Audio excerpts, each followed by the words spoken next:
नमस्कार दोस्तों, आपका स्वागत है आपके अपने यूट्यूब चैनल एनसी केमिस्ट्री गुरुजी पे।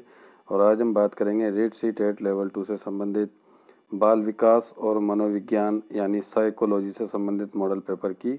और इसमें हम जो है महत्वपूर्ण प्रश्न देखेंगे जो विगत परीक्षाओं से संबंधित भी है और जो अच्छे प्रश्न हैं साइकोलॉजी से संबंधित उससे संबंधित हम ये मॉडल पेपर सोल्व करेंगे। तो दोस्तों शुरू करते हैं इस मॉडल पेपर को। क्वेश्चन नंबर 1 है हमारे पास, सिगमंड फ्राइड ने मनोलैंगिक विकास की कितनी अवस्थाएं बताई है? ए ऑप्शन है 4, बी ऑप्शन है 3, सी ऑप्शन है 8 और डी ऑप्शन है 5। तो दोस्तों इसका जो डी ऑप्शन है वो बिल्कुल करेक्ट हो जाएगा कि जो सिगमंड फ्राइड था उसने मनोलैंगिक विकास की 5 अवस्थाएं बताई थी।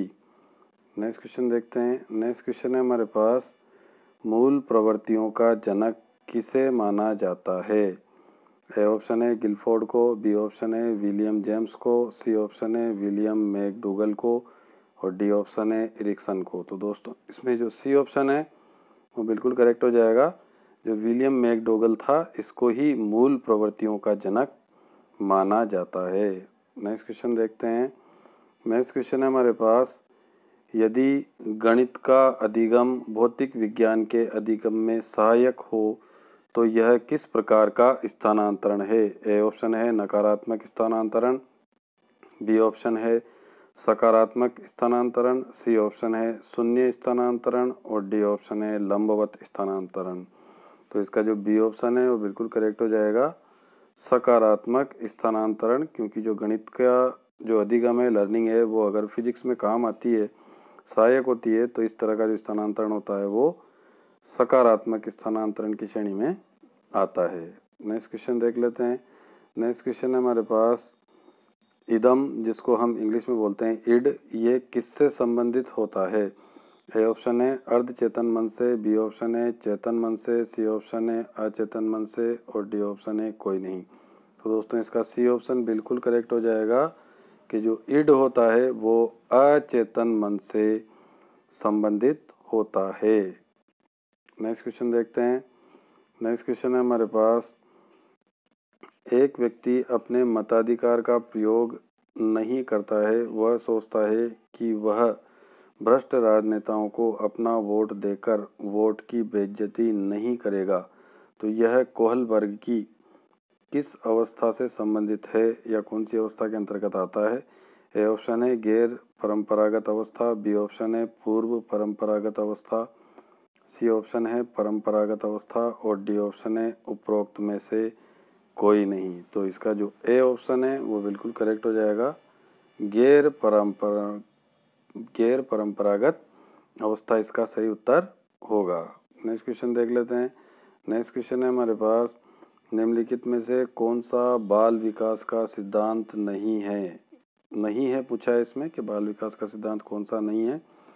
ए ऑप्शन है विकास के सभी क्षेत्र महत्वपूर्ण होते हैं, बी ऑप्शन है सभी विकास परिपक्वन तथा अधिगम की अंतः क्रिया का परिणाम है, सी ऑप्शन है सभी विकास तथा अधिगम एक समान गति से आगे बढ़ते हैं और डी ऑप्शन है सभी विकास एक क्रम का पालन करते हैं। तो दोस्तों इसमें जो सी ऑप्शन होगा वो राइट हो जाएगा।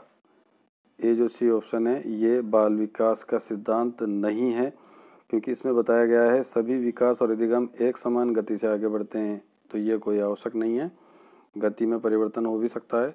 इसके अलावा ये तीनों जो ऑप्शन है ए, बी और डी, ये बाल विकास के सिद्धांत से संबंधित होते हैं। तो इसका सी ऑप्शन बिल्कुल राइट हो जाएगा, सभी विकास और अधिगम एक समान गति से आगे बढ़ते हैं, ये बाल विकास का सिद्धांत से संबंधित नहीं है। नेक्स्ट क्वेश्चन देख लेते हैं। नेक्स्ट क्वेश्चन है हमारे पास, विकास के मनोसामाजिक अवस्था दृष्टिकोण सिद्धांत का प्रतिपादन किसने किया? ए ऑप्शन है एरिक्सन, बी ऑप्शन है कोहलबर्ग, सी ऑप्शन है बांडुरा और डी ऑप्शन है सिगमंड फ्राइड। तो इसका जो ए ऑप्शन है वो बिल्कुल करेक्ट हो जाएगा। जो एरिक्सन वैज्ञानिक था उसने ही मनोसामाजिक अवस्था दृष्टिकोण का सिद्धांत दिया था। विकास से संबंधित सिद्धांत था ये मनोसामाजिक अवस्था सिद्धांत। तो नेक्स्ट क्वेश्चन देखते हैं दोस्तों। नेक्स्ट क्वेश्चन है हमारे पास, जब सीखने की प्रक्रिया में प्रगति एक समान रहती है तो इसे क्या कहा जाता है? जब सीखने की प्रक्रिया में प्रगति एक समान रहती है तो इसे क्या कहते हैं? इसमें ए ऑप्शन है नतोदर वक्र, बी ऑप्शन है मिश्रित रेखीय वक्र, सी ऑप्शन है सरल रेखीय वक्र और डी ऑप्शन है उन्नतोदर वक्र। तो दोस्तों इसका जो सी ऑप्शन है वो बिल्कुल करेक्ट हो जाएगा। जब सीखने की प्रक्रिया में प्रगति एक समान रहती है यानी कि इस तरीके से सरल रेखा में प्राप्त होती है तो इसे हम कहते हैं सरल रेखीय वक्र। और नेक्स्ट क्वेश्चन देख लेते हैं। नेक्स्ट क्वेश्चन है हमारे पास, संरचनात्मक सिद्धांत के प्रवर्तक कौन से हैं? जो संरचनात्मक सिद्धांत है वो किसने दिया? ए ऑप्शन है वुडवर्थ, बी ऑप्शन है सोरेनसन, सी ऑप्शन है जॉन डीवी और डी ऑप्शन है जेरोम ब्रूनर। तो इसका जो डी ऑप्शन है वो बिल्कुल करेक्ट हो जाएगा। जो जेरोम ब्रूनर था उसने ही संरचनात्मक सिद्धांत दिया था। नेक्स्ट क्वेश्चन देख लेते हैं। नेक्स्ट क्वेश्चन है हमारे पास, अंगूर खट्टे हैं यह किस रक्षा युक्ति से संबंधित होता है? अंगूर खट्टे हैं।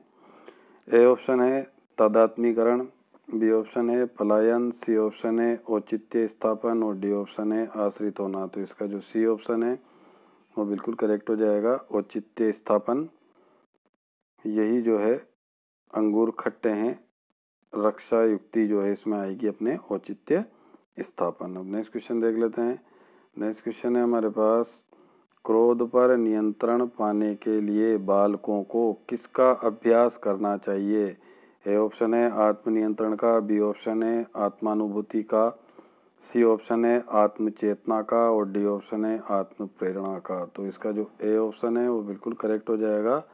आत्मनियंत्रण का अभ्यास करना चाहिए क्रोध पर नियंत्रण पाने के लिए बालकों को। तो इसका ए ऑप्शन करेक्ट हो जाएगा, आत्मनियंत्रण। नेक्स्ट क्वेश्चन देखते हैं। नेक्स्ट क्वेश्चन है हमारे पास, व्यक्ति का कुसमायोजन प्रकट करता है। ए ऑप्शन है आक्रमणकारी के रूप में, बी ऑप्शन है झगड़ालू प्रवृत्तियों में, सी ऑप्शन है पलायनवादी प्रवृत्तियों में और डी ऑप्शन है उपरोक्त सभी सही है। तो कुसमायोजन के लिए जो है ये सभी बातें सही होती है यानी कि इसका जो डी ऑप्शन है वो बिल्कुल करेक्ट हो जाएगा, उपरोक्त सभी सही हैं। नेक्स्ट क्वेश्चन देख लेते हैं। नेक्स्ट क्वेश्चन है हमारे पास, किसके अंतर्गत व्यक्ति वास्तविक प्रेरक को छुपाकर अन्य प्रेरकों को दोषी ठहराता है? ए ऑप्शन है दमन, बी ऑप्शन है प्रक्षेपण, सी ऑप्शन है शोधन और डी ऑप्शन है पृथक्करण। तो इसमें जो ऑप्शन राइट होगा दोस्तों वो बी ऑप्शन राइट हो जाएगा, प्रक्षेपण। प्रक्षेपण ही है वो जिसमें कि व्यक्ति वास्तविक प्रेरक को छुपाकर अन्य प्रेरकों को दोषी ठहराता है। तो इसका भी ऑप्शन करेक्ट है, प्रक्षेपण। नेक्स्ट क्वेश्चन देख लेते हैं। नेक्स्ट क्वेश्चन है हमारे पास, बुद्धि के बहुखंड सिद्धांत जिसको इंग्लिश में बोलते हैं मल्टी फैक्टर थ्योरी, इसका प्रतिपादन किसने किया? ए ऑप्शन है साइमन बीने ने, बी ऑप्शन है स्पीयरमैन ने, सी ऑप्शन है गिलफोर्ड ने और डी ऑप्शन है थॉर्नडाइक ने। तो इसका डी ऑप्शन बिल्कुल करेक्ट हो जाएगा। जो थॉर्नडाइक वैज्ञानिक था इसने ही बुद्धि का बहुखंड सिद्धांत दिया था। नेक्स्ट क्वेश्चन देख लेते हैं। नेक्स्ट क्वेश्चन है, जड़ बालकों की बुद्धि लब्धि कितनी होती है? ए ऑप्शन है 80 से 90 के बीच, बी ऑप्शन है 25 से कम, सी ऑप्शन है 25 से 50 के बीच और डी ऑप्शन है 65 से 70 के बीच। तो इसका बी ऑप्शन बिल्कुल करेक्ट हो जाएगा कि जो जड़ बालक होता है उनके लिए बुद्धि लब्धि का जो मान होता है वो 25 से कम पाया जाता है। नेक्स्ट क्वेश्चन देख लेते हैं। नेक्स्ट क्वेश्चन है हमारे पास, वृद्धि और विकास होते हैं। ए ऑप्शन है एक दूसरे के पूरक, बी ऑप्शन है एक दूसरे के समान, सी ऑप्शन है एक दूसरे के विरोधी और डी ऑप्शन है कोई नहीं। तो इसका जो ए ऑप्शन है वो बिल्कुल करेक्ट हो जाएगा दोस्तों कि वृद्धि और विकास जो होते हैं वो एक दूसरे के पूरक होते हैं। तो दोस्तों अगर प्रश्न अच्छे लग रहे हो, पेपर अच्छा लग रहा हो तो चैनल को सब्सक्राइब कर लें और वीडियो को लाइक ज़रूर कर दें, अपने फ्रेंड्स के साथ शेयर करें।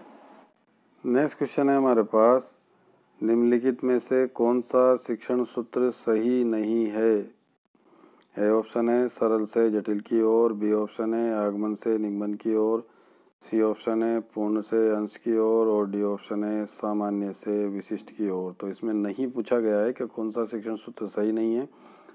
तो शिक्षण सूत्र सरल से जटिल ये भी सही है, आगमन से निगमन ये भी सही है और पूर्ण से अंश की ओर ये भी सही है। तो इसका डी ऑप्शन करेक्ट हो जाएगा। सामान्य से विशिष्ट की ओर ये शिक्षण सूत्र सही नहीं है, क्योंकि शिक्षण सूत्र में क्या होता है, विशिष्ट से सामान्य की ओर होता है। तो इसका डी ऑप्शन करेक्ट हो जाएगा। अब हम नेक्स्ट क्वेश्चन देख लेते हैं। नेक्स्ट क्वेश्चन है हमारे पास, शिक्षा मनोविज्ञान मानवीय व्यवहार का शैक्षिक परिस्थितियों में अध्ययन करता है। यह कथन किसका है? ए ऑप्शन क्रो एवं क्रो, बी ऑप्शन है स्किनर, सी ऑप्शन है कोलसेनिक और डी ऑप्शन है पिल्सबरी। तो इसमें जो बी ऑप्शन है वो बिल्कुल करेक्ट हो जाएगा। स्किनर का कथन था ये कि शिक्षा मनोविज्ञान मानवीय व्यवहार का शैक्षिक परिस्थितियों में अध्ययन करता है। स्किनर इसमें राइट होगा। नेक्स्ट क्वेश्चन देख लेते हैं। फील्ड ऑफ साइकोलॉजी पुस्तक किसने लिखी? जो पुस्तक है फील्ड ऑफ साइकोलॉजी वो किसने लिखी?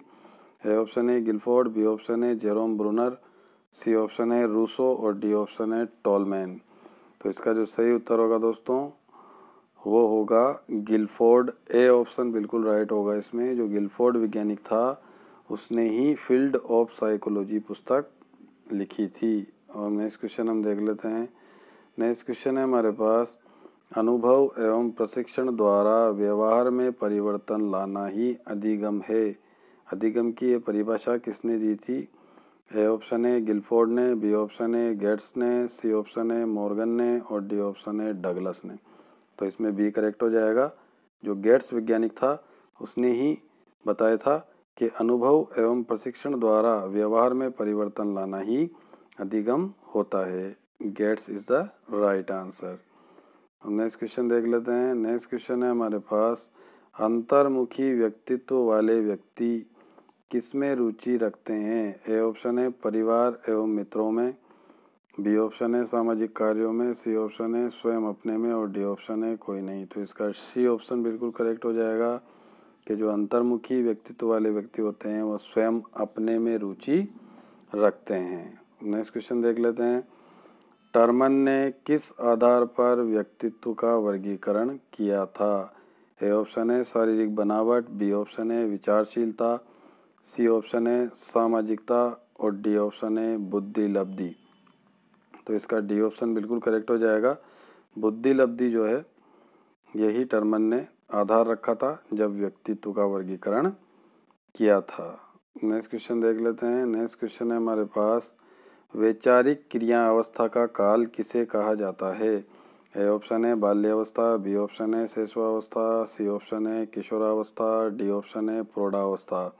तो इसका ए ऑप्शन बिल्कुल करेक्ट हो जाएगा कि जो बाल्यावस्था होती है इसको ही वैचारिक क्रिया अवस्था का काल कहा जाता है। और नेक्स्ट क्वेश्चन देख लेते हैं। नेक्स्ट क्वेश्चन है हमारे पास, निम्नलिखित में से थॉर्नडाइक का अधिगम का नियम नहीं है। कौन सा नियम नहीं है ये पूछा गया है। ए ऑप्शन है तत्परता का नियम, बी ऑप्शन है अभ्यास का नियम, सी ऑप्शन है प्रभाव का नियम और डी ऑप्शन है साहचर्य का नियम।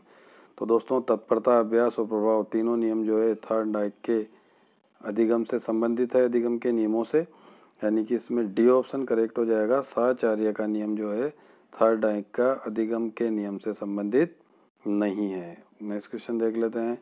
नेक्स्ट क्वेश्चन है हमारे पास, ऐसा चिंतन जिसका संबंध वास्तविकता से होता है वो क्या कहलाता है? ए ऑप्शन है अभिसारी चिंतन, बी ऑप्शन है यथार्थवादी चिंतन, सी ऑप्शन है सृजनात्मक चिंतन और डी ऑप्शन है स्वलीन चिंतन। तो इसमें जो बी ऑप्शन है वो बिल्कुल करेक्ट हो जाएगा, यथार्थवादी चिंतन। ये चिंतन जो होता है वास्तविकता से संबंधित होता है, इसीलिए इसको बोलते हैं हम यथार्थवादी चिंतन। तो दोस्तों आज का मॉडल पेपर आपको कैसा लगा है ज़रूर बताएं, और अच्छा लगा हो आपको मॉडल पेपर तो इसको लाइक ज़रूर करें और अपने जो फ्रेंड्स हैं रीट लेवल 2 के उनके साथ शेयर करें साइकोलॉजी से रिलेटेड प्रश्न के लिए। इसके अलावा चैनल को सब्सक्राइब कर लें ताकि इन फ्यूचर भी आपको इसी तरह के मॉडल पेपर मिलते रहें। वीडियो को देखने के लिए बहुत बहुत धन्यवाद। नमस्कार दोस्तों।